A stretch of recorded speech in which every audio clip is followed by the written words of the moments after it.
안녕하세요. 별밤 이야기 서재입니다. 오늘도 이렇게 찾아주셔서 감사합니다.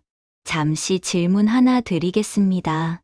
큰 명절, 설날이 다가와 온 가족이 모여 차례를 준비하는데 며느리가 없다면 어떨까요? 조선시대 어느 양반가에 실제로 그런 일이 있었습니다. 설날이 다가오지만 며느리가 없는 집. 사람들은 수군거렸습니다. 시어머니가 너무 모질어서 쫓겨났나? 아니면 며느리가 도망간 건가? 하지만 진실은 아무도 몰랐습니다. 오늘 밤은 그 이야기를 처음부터 끝까지 들려드리겠습니다. 이야기가 좋으시다면 구독 버튼을 눌러주세요. 재미있고 감동적인 이야기를 매주 빠르게 함께 하실 수 있습니다. 자, 이제 편안하게 앉으시거나 누우시고 천천히 함께 들어가 보시죠. 이야기 시작하겠습니다. 때는 조선 중기, 설날 전날 밤이었습니다. 온 마을이 웃음소리와 폭죽소리로 떠들썩했지만 어느 한 집만은 이상하리만큼 조용했습니다. 눈이 내리고 있었습니다. 하얀 눈송이가 낡은 기와지붕 위로 소리 없이 내려앉았습니다. 그 집 안 채 등불 아래 홀로 앉아 있는 분이 계셨습니다. 시어머니였습니다. 흰 머리카락이 단정하게 쪽진 모습, 허리는 고닫고 표정은 무표정했습니다. 시어머니는 상을 바라보고 있었습니다. 상 위에는 송편 몇 개, 나물 두세 가지, 그리고 술잔 하나, 화려하지 않은 상차림이었습니다. 시어머니는 한참을 그렇게 앉아 있다가 조용히 중얼거렸습니다. 올해 설엔 그 아이가 없구나. 목소리는 담담했습니다. 감정이 섞이지 않은 그저 사실만을 말하는 듯한 목소리였습니다. 시어머니의 시선이 안채의 건너편을 향했습니다. 며느리가 쓰던 방이었습니다. 문은 굳게 닫혀 있었고 창호지 너머로는 아무런 빛도 새어나오지 않았습니다. 시어머니는 천천히 술잔을 들어 마셨습니다. 표정의 변화는 없었습니다. 그저 차례를 준비하는 의무를 다하는 것처럼 보였습니다. 밖에서는 마을 사람들의 목소리가 들렸습니다. 그 집 며느리 친정 갔다면서? 설날에 며느리가 친정에 가다니 시어머니가 내쫓은 거 아니겠어? 원래 그 집 시어머니가 성질이 모질다고 소문났잖아. 불쌍한 거. 어린 나이에 고생만 하네. 내 보기엔 다시 안 돌아올 것 같던데. 시어머니는 그 소리를 듣고 있었습니다. 하지만 아무런 반응도 보이지 않았습니다. 그저 조용히 지냈습니다. 마치 그런 소문 따위는 전혀 신경 쓰지 않는다는 듯이 평소처럼 행동했습니다. 하지만 이 모든 일이 어떻게 시작되었는지 그것을 아는 사람은 아무도 없었습니다. 한때는 이름 있는 집안. 이 이야기는 몇 년 전으로 거슬러 올라갑니다. 이 집안은 한때 이름 있는 양반가였습니다. 시어머니의 시아버지, 그러니까 이 집의 조부께서는 벼슬을 하신 분이었습니다. 비록 높은 벼슬은 아니었지만 마을에서는 존경받는 양반이었습니다. 그 시절의 이 집은 마을에서 가장 큰 기와집이었고 사랑채에는 늘 손님이 끊이지 않았으며 안채에서는 웃음소리가 넘쳐났습니다. 하지만 세월이 흐르면서 모든 것이 달라졌습니다. 조부께서 돌아가신 후 집안은 흔들리기 시작했습니다. 시어머니의 남편, 그러니까 이 집의 주인은 학문에만 빠져 있었습니다. 양반이라면 학문을 해야 하오. 그는 그렇게 말하며 날마다 사랑채에 틀어박혀 책만 읽었습니다. 농사는 돌보지 않았고 집안 살림도 신경 쓰지 않았습니다. 시어머니가 아무리 말해도 소용없었습니다. 양반이 어찌 그런 천한 일을 한단 말이오. 그는 그렇게 말하며 듣지 않았습니다. 논밭은 점점 황폐해졌고 흉년이 들자 빚이 쌓이기 시작했습니다. 빚을 갚기 위해 하나둘 땅을 팔기 시작했습니다. 처음에는 먼 곳의 논부터, 그 다음에는 가까운 밭, 마침내는 집 뒤편의 과수원까지 팔았습니다. 시어머니는 그것을 지켜볼 수밖에 없었습니다. 남편에게 여러 번 말했지만 남편은 듣지 않았습니다. 그리고 마침내 남편마저 세상을 떠났습니다. 병이었습니다. 제대로 먹지 못하고 추운 겨울을 나는 동안 몸이 약해진 것입니다. 시어머니는 남편의 장례를 치렀습니다. 하지만 장례를 치를 돈조차 넉넉하지 않았습니다. 남편이 떠난 후 시어머니에게 남은 것은 무엇이었을까요? 낡은 기와집 한 채가 전부였습니다. 하지만 지붕은 여기저기 금이 가 있었고 비가 오면 곳곳에서 물이 샜습니다. 사랑채는 텅 비어 있었습니다. 한때 손님들로 가득했던 그곳은 이제 아무도 찾지 않았습니다. 그리고 양반이라는 이름, 하지만 그것은 이제 껍데기에 불과했습니다. 재산도 없고 건세도 없는 양반이 무슨 소용이 있을까요? 시어머니는 그 후로 더 차갑게 변했습니다. 마을 사람들에게도, 늙은 노비에게도, 아들에게도 양반의 체면은 지켜야 한다. 그것이 시어머니가 입버릇처럼 하는 말이었습니다. 집은 가난해졌어도 체면만은 지키겠다는 듯 시어머니는 더욱 엄격해졌습니다. 표정에서 웃음이 사라졌고 목소리는 차가워졌으며 눈빛은 날카로워졌습니다. 마을 사람들은 시어머니를 두려워했습니다. 저 양반댁 마님 정말 무섭더라. 말 한마디 잘못했다간 큰일 난다니까. 시어머니에게는 아들이 하나 있었습니다. 남편이 남긴 유일한 혈육이었습니다. 아들은 아버지와는 달랐습니다. 학문에만 빠져 있지 않았고 집안일도 돌보려 했습니다. 어머님, 제가 장사를 해볼까 합니다. 안 된다. 시어머니는 단호하게 말했습니다. 내 아버지의 아들이 어찌 장사 같은 것을 할 수 있느냐?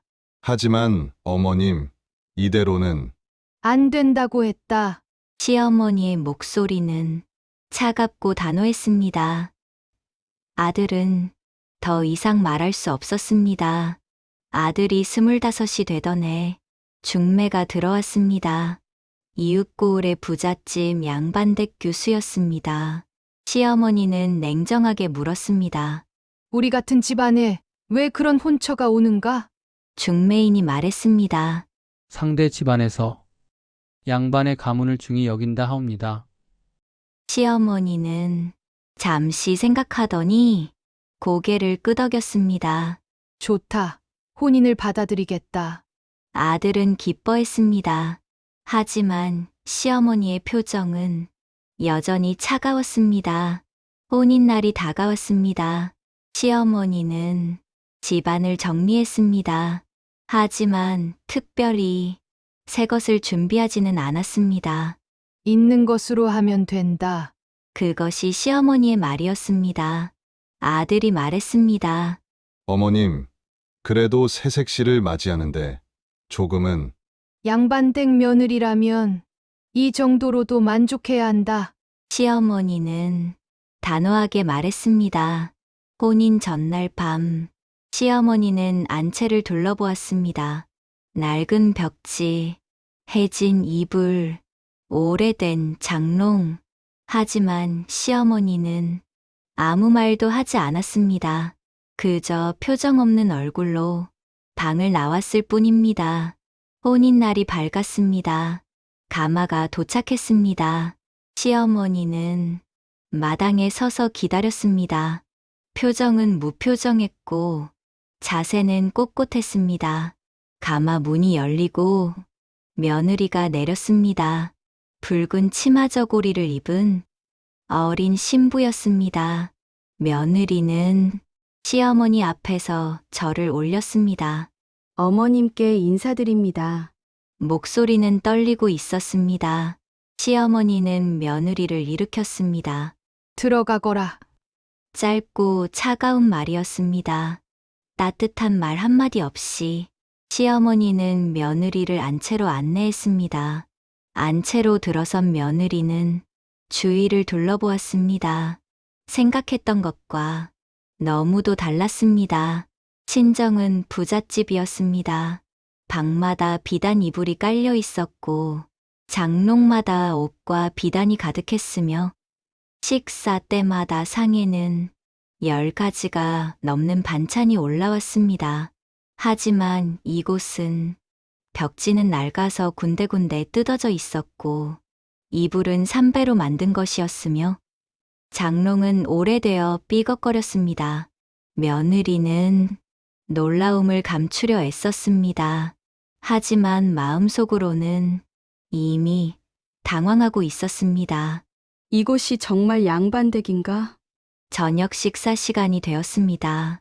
며느리는 시어머니와 마주 앉았습니다. 상 위에 올라온 음식은 보리밥 한 그릇, 된장국, 그리고 나물 2-3가지가 전부였습니다. 며느리는 숟가락을 들었습니다.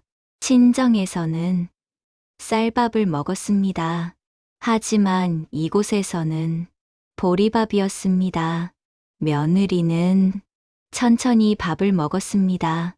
시어머니는 며느리를 지켜보고 있었습니다. 입에 맞지 않느냐? 목소리는 차갑고 날카로웠습니다. 아, 아닙니다, 어머님. 거짓말 말거라. 내 친정과는 다를 것이다. 며느리는 고개를 숙였습니다. 시어머니가 계속 말했습니다. 이곳은 내 친정이 아니다. 여기서는 여기 방식대로 살아야 한다. 목소리에는 냉정함만 가득했습니다. 그날 밤, 며느리는 혼자 방에 앉아 있었습니다. 창밖을 바라보았습니다. 달이 떠 있었습니다. 어머님, 아버님도 저 달을 보고 계실까? 눈물이 났습니다. 하지만 울 수는 없었습니다. 시어머니가 들을까봐 소리 내어 울 수는 없었습니다. 며느리는 이불을 뒤집어 쓰고 조용히 눈물을 흘렸습니다. 어머님은 왜 저렇게 차가우실까? 하지만 며느리는 다짐했습니다. 잘해보자. 열심히 하면 어머님도 언젠가는 인정해 주시겠지. 다음 날부터 며느리는 열심히 일했습니다. 새벽 일찍 일어나 마당을 쓸었고 부엌에 가서 아궁이에 불을 지폈으며 빨래를 하고 바느질을 했습니다. 친정에서는 이런 일들을 하지 않았습니다. 하인들이 모두 해주었기 때문입니다. 하지만 이곳에서는 며느리가 직접 해야 했습니다. 손이 거칠어졌습니다. 부엌 일을 하다 보니 손에 굳은 살이 박였습니다. 하지만 며느리는 불평하지 않았습니다. 묵묵히 일했습니다. 하지만 시어머니의 반응은 차가웠습니다. 며느리가 아무리 열심히 해도 시어머니는 칭찬 한마디 하지 않았습니다. 마당을 쓸었는데 구석이 깨끗하지 않구나. 밥을 지었는데 물이 조금 많았구나. 바느질을 했는데 땀땀이가 고르지 않구나. 항상 지적만 했습니다. 목소리는 차갑고 표정은 무표정했으며 눈빛은 날카로웠습니다. 며느리는 더 열심히 하려고 애썼습니다. 하지만 시어머니는 여전히 만족하지 않았습니다. 며느리는 속으로 생각했습니다. 어머님은 나를 싫어하시는 걸까? 마을 사람들은 이 집을 주목하고 있었습니다. 부잣집 양반집 교수가 이 집에 시집 왔다지? 아이고, 그 집에 시집 왔다고? 시어머니가 엄하다던데 저 어린 것이 견뎌낼 수 있을까? 며느리가 우물에 물을 기르러 가면 마을 여인들이 수군거렸습니다. 며느리가 빨래를 하러 개울에 가면 사람들이 힐끗힐끗 쳐다보았습니다. 며느리는 그 시선들이 불편했습니다. 하지만 아무 말도 하지 않았습니다. 그저 고개를 숙이고 자기 일을 할 뿐이었습니다. 남편, 그러니까 시어머니의 아들은 괴로워했습니다. 한편으로는 아내가 고생하는 것이 미안했고, 다른 한편으로는 어머니를 섭섭하게 할 수 없었습니다. 어느 날 남편은 어머니께 말했습니다. 어머님, 아내에게 조금 더 너그러이 대해 주십시오. 시어머니는 차갑게 대답했습니다. 내가 엄하게 하는 것은 그 아이를 위해서다. 제대로 배우지 않으면 양반댁 며느리 노릇을 할 수 없느니라. 하지만 너는 신경 쓰지 말고 내 할 일이나 하거라. 목소리는 단호했고 표정은 변함이 없었습니다. 남편은 더 이상 말할 수 없었습니다. 봄이 지나고 여름이 왔습니다. 더운 여름날 며느리는 땀을 흘리며 일했습니다. 부엌은 더웠고 빨랫감은 많았으며 마당의 풀은 계속 자라났습니다. 며느리는 지쳐갔습니다. 몸도 마음도 점점 무거워졌습니다. 하지만 그래도 참았습니다. 언젠가는 어머님도 날 인정해 주시겠지. 그런 희망을 가지고 하루하루를 버텼습니다. 하지만 시어머니의 태도는 변하지 않았습니다. 여전히 차갑고 여전히 엄격했습니다. 며느리는 조금씩 마음의 문을 닫기 시작했습니다. 어느 날 마을 여인들과 이야기하던 중 며느리의 친정 이야기가 나왔습니다. 세댁, 친정이 부잣집 양반댁이라며? 재물이 넉넉한지는 모르오나 양반 가문이옵니다. 아이고, 좋겠네. 친정에 가면 맛있는 것도 많이 먹고 편히 쉴 수 있겠구만. 며느리는 웃었습니다. 하지만 그때 시어머니가 나타났습니다. 며느라, 시어머니의 목소리가 차갑게 울렸습니다. 집안일은 다 끝냈느냐? 한가하게 수다나 떨고 있고. 며느리는 황급히 일어났습니다. 죄송합니다. 어머님, 마을 여인들은 서로 눈치를 보며 흩어졌습니다. 집으로 돌아온 며느리에게 시어머니가 말했습니다. 친정 이야기는 함부로 하는 게 아니다. 예. 어머님, 시집 온 며느리가 친정만 그리워하면 이 집 사람들이 뭐라 하겠느냐. 며느리는 고개를 숙였습니다. 시어머니는 계속 말했습니다.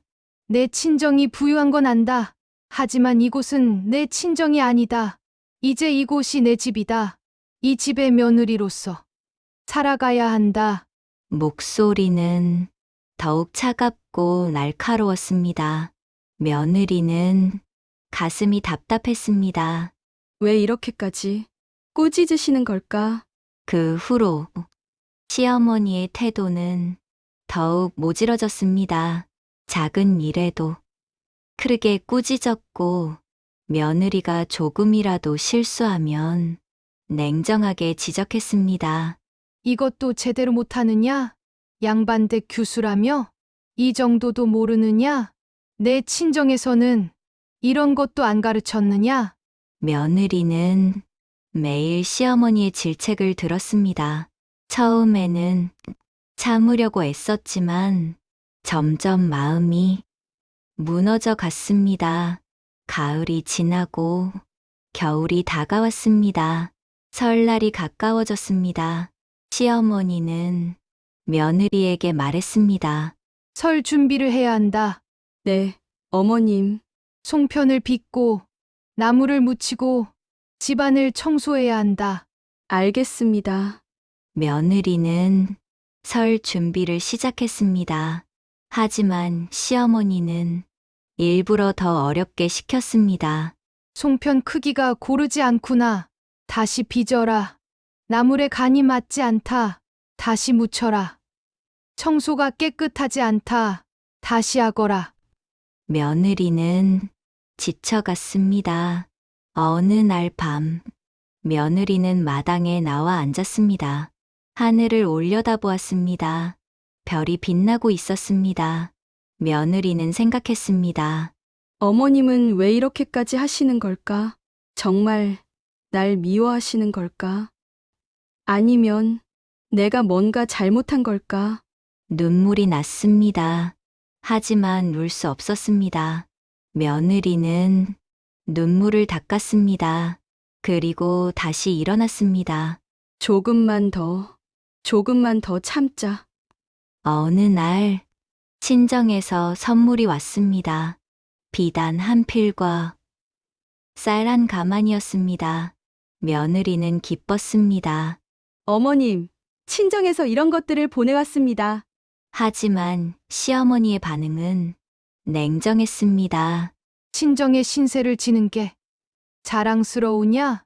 며느리는 얼어붙었습니다. 아닙니다, 어머님.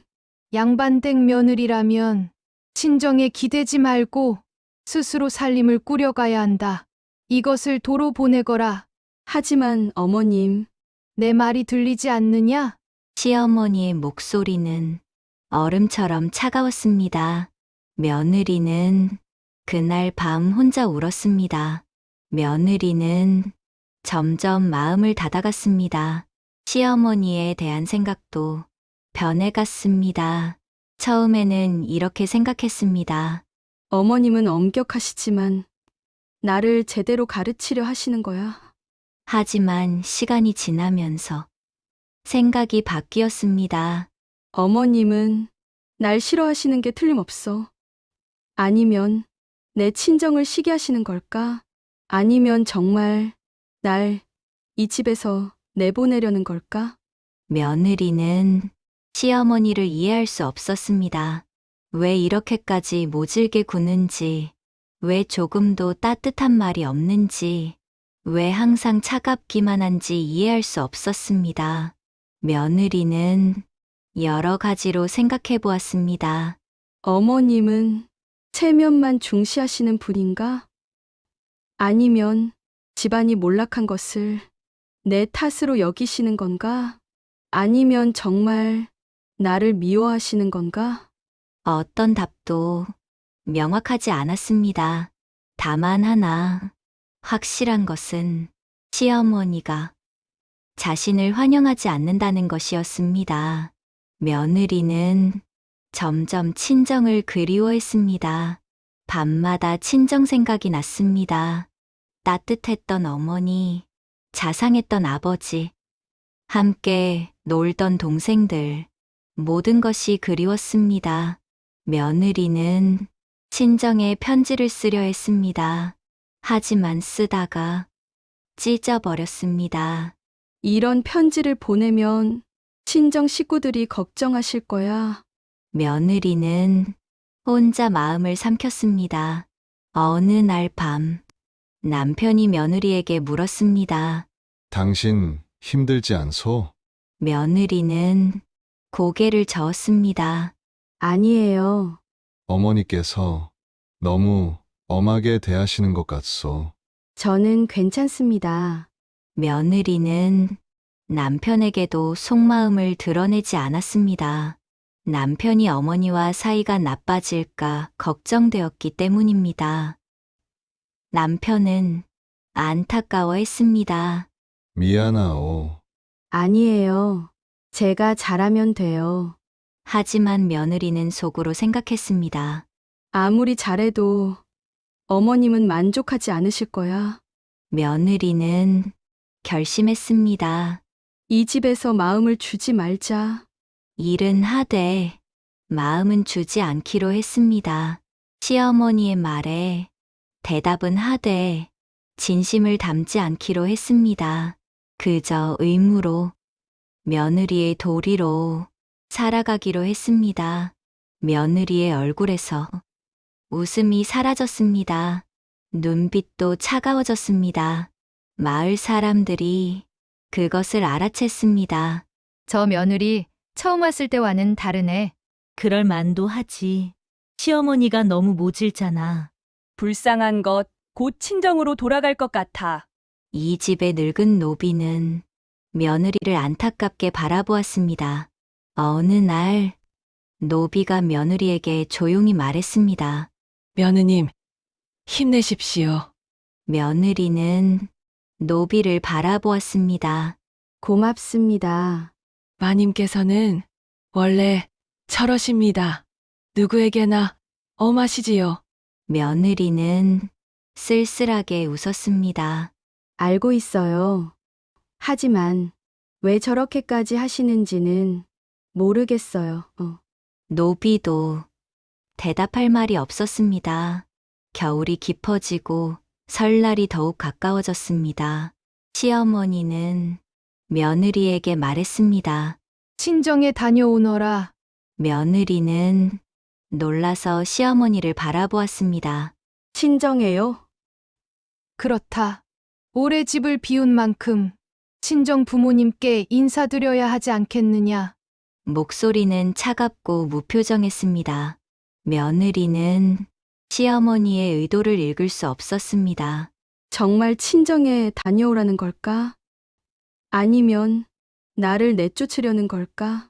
설날 사흘 전 며느리는 집을 나섰습니다. 친정으로 가기 위해서였습니다. 시어머니는 대문 앞에서 며느리를 배웅했습니다. 조심해서 다녀오너라. 목소리는 여전히 차가웠고 표정은 무표정했습니다. 며느리는 시어머니를 바라보았습니다. 시어머니의 눈빛에서는 아무런 감정도 읽을 수 없었습니다. 며느리는 고개를 숙이고 대문을 나섰습니다. 시어머니는 며느리의 뒷모습을 바라보았습니다. 표정의 변화는 없었습니다. 그저 차갑고 무표정한 얼굴로 며느리가 사라질 때까지 지켜볼 뿐이었습니다. 며느리는 친정으로 향했습니다. 길을 걸으며 며느리는 생각했습니다. 이번에 친정에 가면 다시 돌아오지 말까? 그런 생각이 스쳐 지나갔습니다. 하지만 곧 고개를 저었습니다. 아니야. 나는 시집 온 몸이야. 어떻게든 견뎌야 해. 하지만 마음 한구석에서는 다른 목소리가 들렸습니다. 하지만 언제까지 이렇게 살 수 있을까? 친정에 도착하자 어머니가 달려 나왔습니다. 아이고, 우리 딸. 어머니의 품에 안기자 며느리는 눈물이 터져 나왔습니다. 어머니, 그래. 많이 힘들었지? 며느리는 한참을 울었습니다. 친정은 따뜻했습니다. 시댁과는 너무도 달랐습니다. 며느리는 친정에서 며칠을 보냈습니다. 친정 어머니는 며느리에게 맛있는 음식을 해주었고, 친정 아버지는 며느리를 다정하게 대해주었습니다. 며느리는 오랜만에 편안함을 느꼈습니다.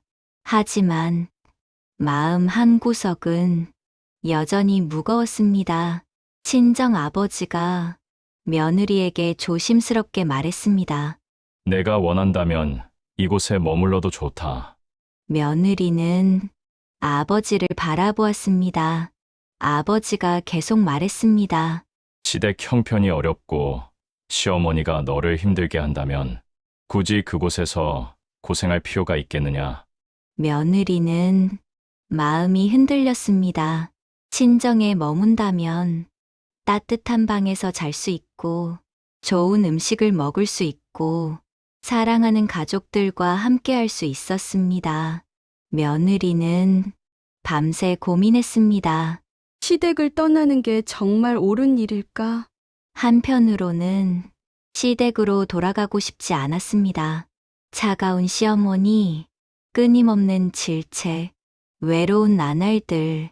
하지만 다른 한편으로는 자꾸 시댁이 떠올랐습니다. 나는 시집 온 몸인데 며느리는 쉽게 결정할 수 없었습니다. 며느리는 결심했습니다. 시댁으로 돌아가기로. 도망치는 것은 올바른 길이 아니야. 친정 어머니에게 말했습니다. 어머니, 저는 시댁으로 돌아가겠어요. 정말 괜찮겠느냐? 네, 제가 선택한 길이니까요. 설날 전날 저녁, 며느리는 시댁에 도착했습니다. 하지만 대문으로 바로 들어가지 않고 담 너머에서 잠시 멈춰섰습니다. 숨을 고르려는 참이었습니다. 그때였습니다. 담 안에서 목소리가 들렸습니다.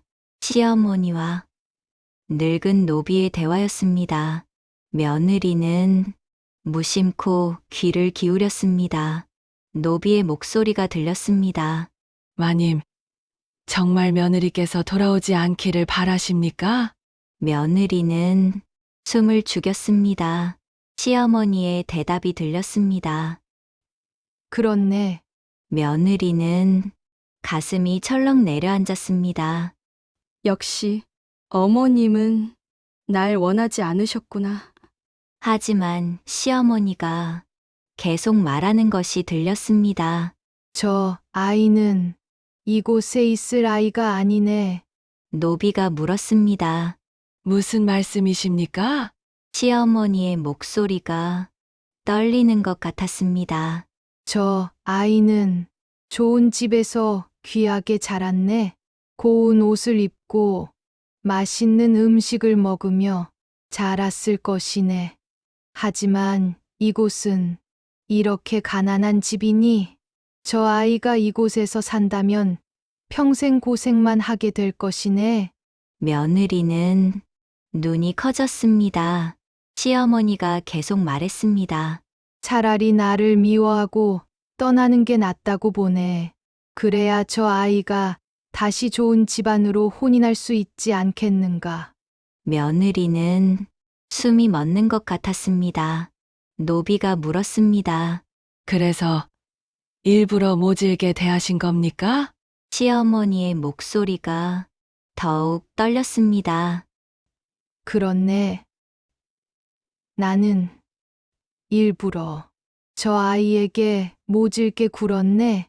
저 아이가 나를 미워하고 이 집을 떠나기를 바라며 그것이 저 아이를 위한 길이라 생각했다네.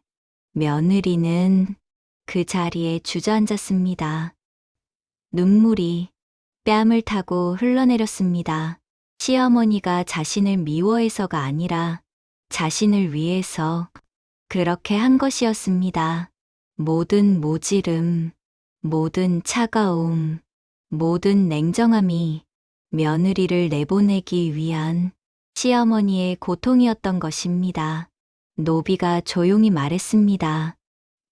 마님, 하지만 며느리께서는 다시 돌아오실지도 모릅니다. 아니네. 시어머니의 목소리가 단호했습니다. 저 아이는 똑똑한 아이네. 이 집이 자기를 원하지 않는다는 것을 이미 알았을 것이네. 다시는 돌아오지 않을 것이네. 그리고 이어지는 시어머니의 목소리에는 눈물이 섞여 있었습니다. 그것이 옳은 일이네. 비록 내 마음은 아프지만 며느리는 처음 알았습니다. 시어머니도 아파하고 있었다는 것을, 시어머니도 괴로워하고 있었다는 것을. 며느리는 담 너머에 주저앉아 한참을 울었습니다. 소리 내어 울 수는 없었습니다. 시어머니께 들릴까봐 입을 막고 조용히 울었습니다. 어머님은 날 미워하신 게 아니었어. 날 위해서 스스로 나쁜 사람이 되신 거였어. 며느리는 지난 일들을 떠올렸습니다. 시어머니의 차가운 말, 엄격한 태도, 끊임없는 질책, 모든 것이 자신을 이 집에서 내보내기 위한 시어머니의 아픔이었습니다. 며느리는 눈물을 닦았습니다. 그리고 일어났습니다. 나는 어떻게 해야 할까? 며느리는 생각했습니다. 시어머니의 뜻대로 이 집을 떠나야 할까? 시어머니가 원하는 대로 친정으로 돌아가야 할까? 아니면 며느리는 마음을 정했습니다. 아니야. 어머님께서 나를 내보내려 하시는 건 나를 위해서지만 나는 이곳이 내 집이라고 생각해. 며느리는 대문을 두드렸습니다. 안에서 노비가 나왔습니다. 아니, 여느님, 돌아오셨습니까? 시어머니도 마당으로 나왔습니다. 며느리를 보자 얼굴이 굳어졌습니다. 왜 돌아왔느냐? 목소리에는 당황함이 섞여 있었습니다. 하지만 여전히 차가움을 유지하려 애쓰고 있었습니다. 며느리는 시어머니 앞에 무릎을 꿇었습니다. 어머님, 돌아왔습니다. 시어머니는 며느리를 바라보았습니다. 내가 친정에 다녀오라 했지. 돌아오라고 하지 않았다. 애써 화를 냈습니다. 목소리를 높였습니다. 하지만 며느리는 고개를 들어 시어머니를 바라보았습니다.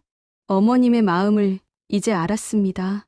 시어머니는 숨이 멎었습니다. 무슨 소리냐? 며느리가 말했습니다. 어머님께서 저를 미워하신 게 아니라는 걸 압니다. 시어머니는 말문이 막혔습니다. 며느리가 계속했습니다. 어머님께서는 저를 위해 스스로 나쁜 사람이 되신 거죠? 저를 이 집에서 내보내기 위해 일부러 모질게 대하신 거죠? 시어머니는 눈을 감았습니다. 담 너머에서 어머님과 노비의 대화를 들었습니다. 며느리는 눈물을 흘리며 말했습니다. 어머님, 처음에는 정말 어머님께서 저를 미워하신다고 생각했습니다. 그래서 저도 마음을 닫으려 했습니다. 하지만 이제 알았습니다. 어머님께서 얼마나 힘드셨을지. 시어머니는 며느리를 바라보았습니다. 며느리의 눈에는 눈물이 가득했지만 동시에 결연함도 담겨 있었습니다. 며느리가 말했습니다. 하지만 어머님, 저는 이곳이 제 집이라고 생각합니다. 친정은 따뜻했습니다. 좋은 음식도 있었고 부드러운 이불도 있었습니다. 하지만 그곳은 이제 제 집이 아닙니다. 며느리는 주위를 둘러보았습니다. 낡은 기와지, 바람 부는 마당, 허름한 안채. 이곳이 비록 가난하고 낡았지만 이곳이 제 집입니다. 어머님과 남편이 계신 곳, 제가 살아갈 곳입니다. 시어머니는 더 이상 참을 수 없었습니다. 차가운 표정이 무너졌습니다. 눈물이 흘러내렸습니다. 아가, 목소리가 떨렸습니다. 내가 여기에 있게 된다면 고생만 하게 될 것이다. 이 집은 가난하고 나는 너를 편하게 해줄 수 없단다. 며느리는 고개를 저었습니다. 어머님, 가난은 부끄러운 게 아닙니다. 가족이 함께 견디지 못하는 것, 서로를 믿지 못하는 것이 부끄러운 것입니다. 시어머니는 며느리를 안아주었습니다. 미안하다. 정말 미안하다. 내가 너무 어리석었구나. 며느리도 시어머니를 안았습니다. 어머님도 힘드셨죠. 이제 무엇이든 함께 해요. 설날 아침이 밝았습니다. 시어머니와 며느리는 함께 차례상을 차렸습니다. 송편을 올리고 나물을 올리고 술을 올렸습니다. 상은 화려하지 않았습니다. 하지만 마음이 담겨 있었습니다. 시어머니가 말했습니다. 조상님들께 새 며느리를 소개하고자 합니다. 며느리는 시어머니 옆에 무릎을 꿇었습니다. 함께 절을 올렸습니다. 설날 식사를 함께 했습니다.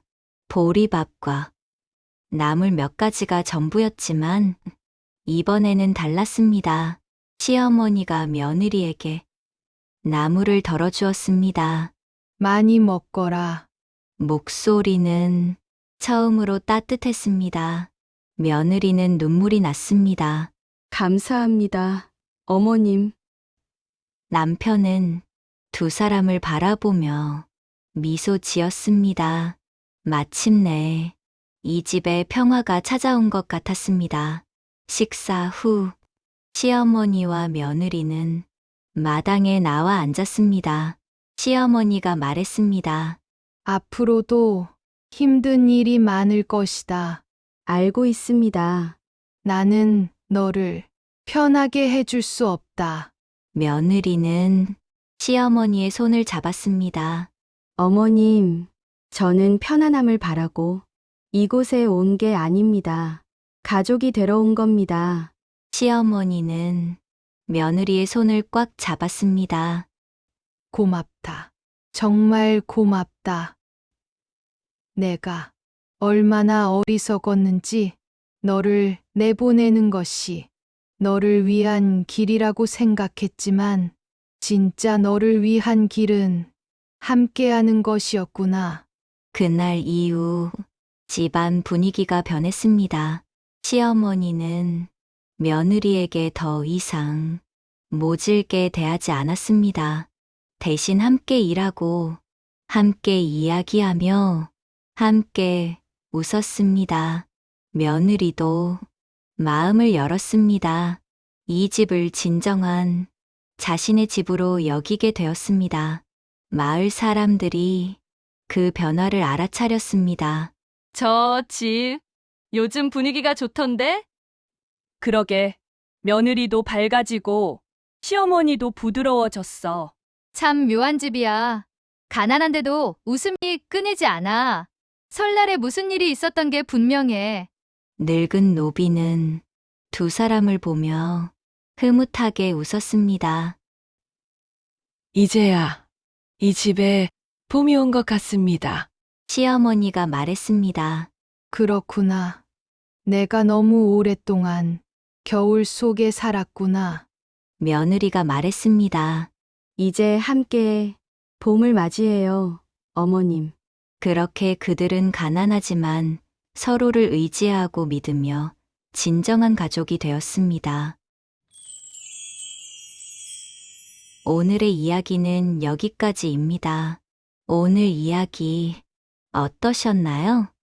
이 양반집에 담긴 이야기는 단순한 갈등이 아니었습니다. 서로를 위하는 마음이 때로는 오해를 낳고 상처를 주기도 하지만 결국 진심은 전해진다는 이야기였습니다. 시어머니는 며느리를 위해 악역이 되려 했고 며느리는 그 진심을 알고 돌아왔습니다. 두 사람 모두 서로를 위하는 마음이 있었기에 결국 함께할 수 있었습니다. 여러분 곁에도 이런 마음들이 있지 않을까요? 겉으로는 차갑지만 속으로는 따뜻한 마음, 때로는 오해를 받지만 결국 진심이 전해지는 마음, 오늘 밤 그런 마음들을 한번 생각해 보시면 좋겠습니다. 즐겁고 행복한 명절 보내시고 다음 주 새로운 이야기로 또 찾아뵙겠습니다. 편안한 밤 되시고 좋은 꿈 꾸세요. 안녕히 주무세요.